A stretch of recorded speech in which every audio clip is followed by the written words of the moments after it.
In the name of God, who is love, beloved, and love overflowing. Amen. No, I'm not going to break into Song of Lydia, O Lydia. I did post it for a period of time, but it did go through my mind. As some of you know, I recently had a lovely retreat for the clergy in the diocese. And what I have not mentioned is that we had two speakers. One was Gay Clark Jennings, who is a priest and was elected 3 times to be president of the House of Deputies at General Convention, in addition to serving for 17 years as the canon to the ordinary in the Diocese of Ohio. She is a super well-accomplished person. What I like about her is she's really down to earth and authentic. The second speaker, who was very inspiring, I don't know why I didn't bring a little notebook. I normally do to these things, but anyway, I was tapping away on my phone in my little note app and writing down these wonderful quotes. The second speaker was Dr. Luther Smith Jr., who's an ordained elder in the Christian Methodist Episcopal Church, and whose research has focused on the writings and correspondence of Howard Thurman, along with all kinds of issues on the topic of church leadership and spirituality. The topic that Dr. Smith focused on for us was on hope. What is hope? How does it differ from wishful thinking? And how is it also a force for our transformation? Not a bad topic to ponder, considering many of our friends and some of us have been struggling to find some hope, not to mention that this is the anniversary of George Floyd's murder. By the time we were halfway through the retreat, I had already gone online and purchased Dr. Smith's book. Of course I had. I have a bunch of clergy friends that would say, of course you did. But the book is entitled Hope is Here, Spiritual Practices for Pursuing Justice and Beloved Community. And there is one question that Dr. Smith asked us, and it's really been rumbling around inside me, germinating in me, as I might say. He asked each one of us, what is your I have a dream speech? What a great question. What is your I have a dream speech? Obviously, this harkens back to Dr. Martin Luther King Jr.'s speech, I Have a Dream, but Dr. Smith believed that part of what gives us hope is knowing what it actually is that gives us hope.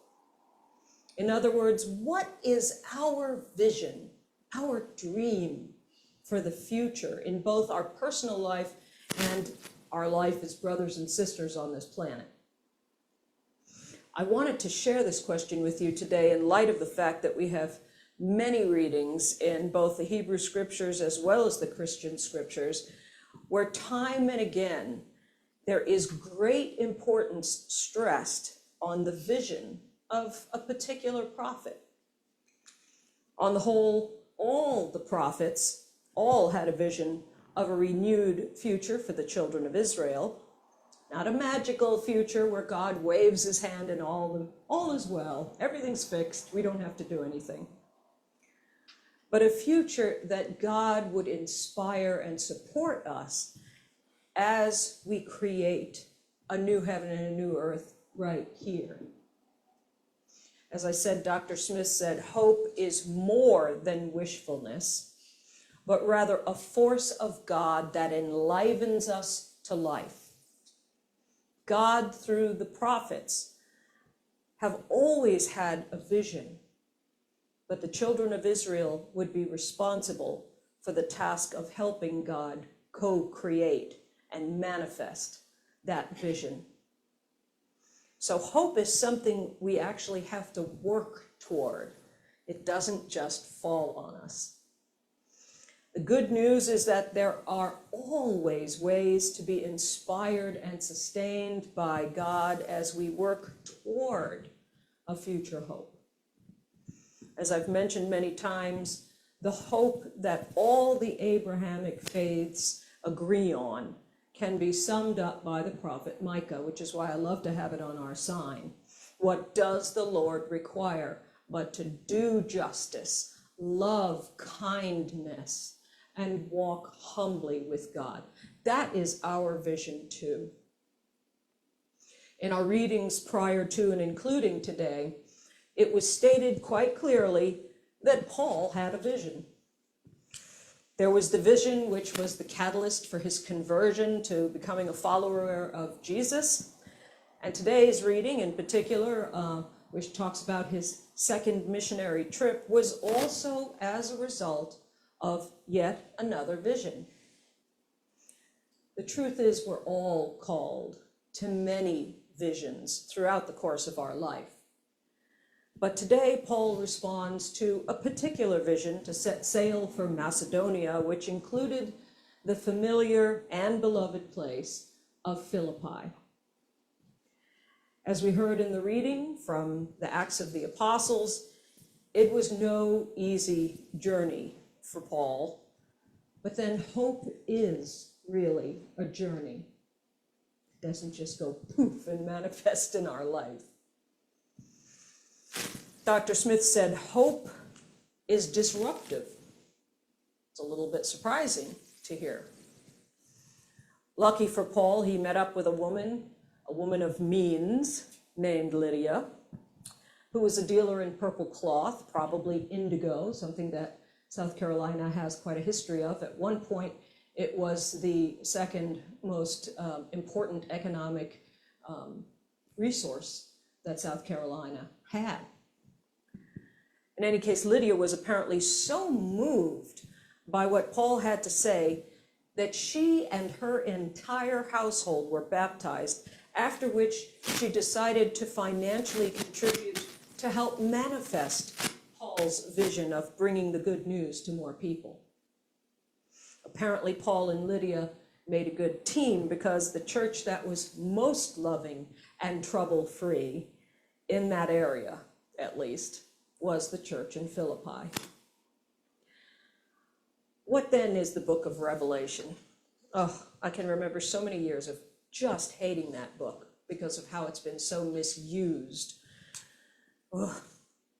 As I've said before, this book is not a book of prophecy, but a book of hope, a vision written in a kind of science fiction code where the Roman Empire would finally fall and the people would have the choice to work towards building a life on the Christian values of Jesus, which are actually generosity, courage, love, respect, hope, peace, faith, forgiveness, perseverance, and especially compassion. We are genetically created for this kind of vision. I was thinking about this so much this week. The mirror neurons that we have in our brain make us naturally respond to others who are in pain or others who are suffering in some way. We don't even have to physically feel it. If we see it, it creates a reaction. And so responding to those folks is the empathy that is also within us. I almost think of empathy as applied compassion. It moves us to want to do something to alleviate the suffering of others. This is what we were made for. So the vision in the book of Revelation, in other words, the hope from whomever wrote that book, we really don't know, is of a new heaven and a new earth. Revelation is not an escape plan for people who consider themselves saved and in need of an escape plan when God decides to just destroy this beautiful creation again. Makes no sense at all. So Revelation is a vision of hope, a goal to work towards, which enlivens us to life here and now. Whether it's the Roman Empire or any other oppressive empire we may find ourselves in, we keep hope alive by practicing the values of Jesus and working toward a more just society in some way in the meantime. Dr. Smith would say, hope has to be put into action. Mother Teresa said, love has to be put into action. And I would add, spirituality has to be put into action.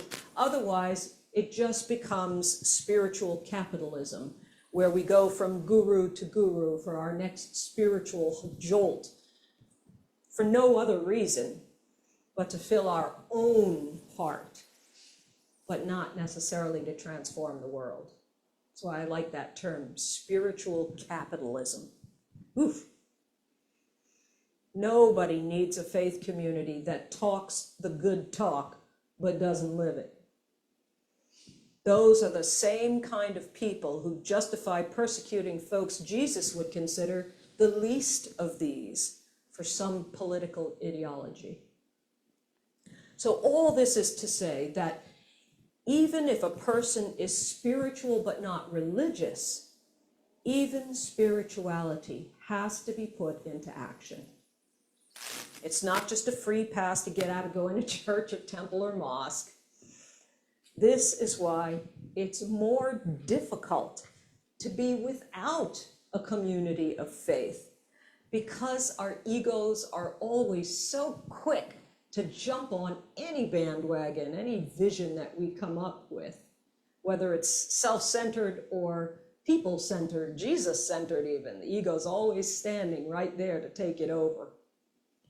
But living our faith in a community means we can learn from each other. We can become teachable. So important on this life journey. And living our faith can, at times, be difficult. But practicing hope also has its difficult points. But together, we can get through. Why do it alone? That's the question, right? So we actually come full circle back to the questions that Dr. Luther Smith asked the clergy. What is hope? I think hope is a vision that we're willing to work towards. How does hope differ from wishful thinking?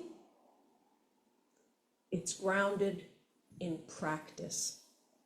Hands-on ministry, not just an idea held in our head, but real reaching out to do justice, love kindness, and walk humbly with God. And finally, how is hope a force for transformation?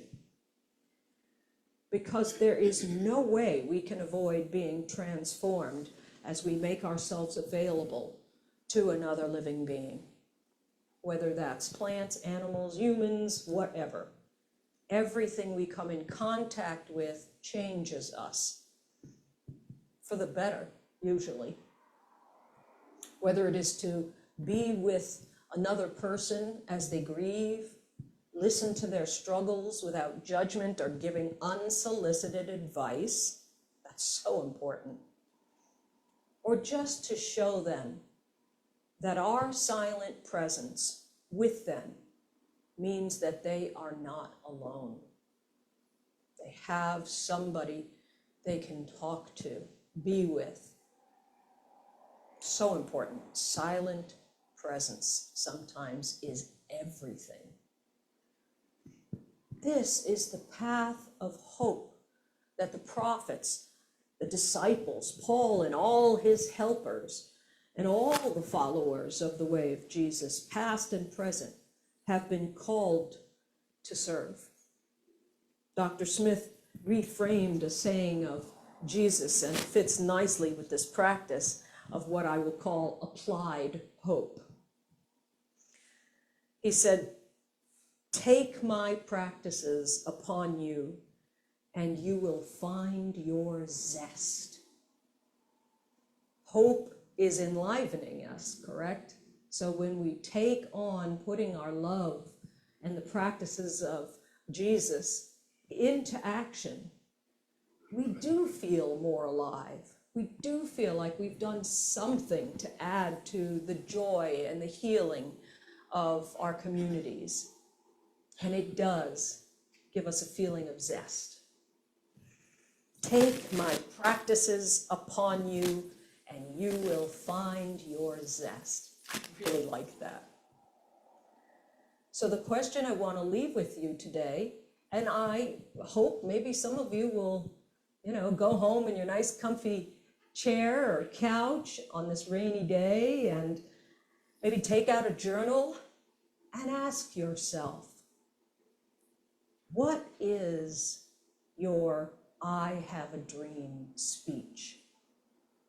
I hope you're going to give that some thought this week. Amen.